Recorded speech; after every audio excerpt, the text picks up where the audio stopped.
So many of you were asking me what's growing in the garden now.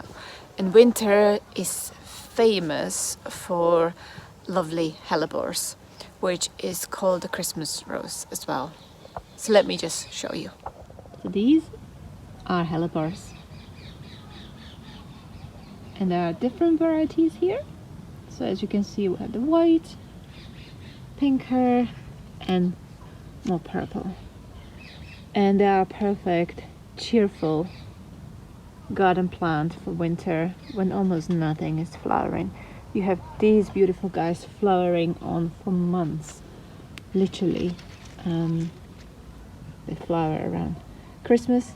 That's why it's called Christmas rose. So beautiful. And here, the white one. Oh, sorry. There.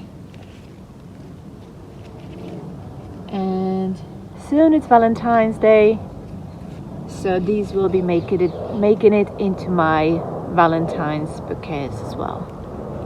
So yeah, British grown flowers, nothing, brought over from Holland or South America or South Africa, nothing like that, but our own flowers.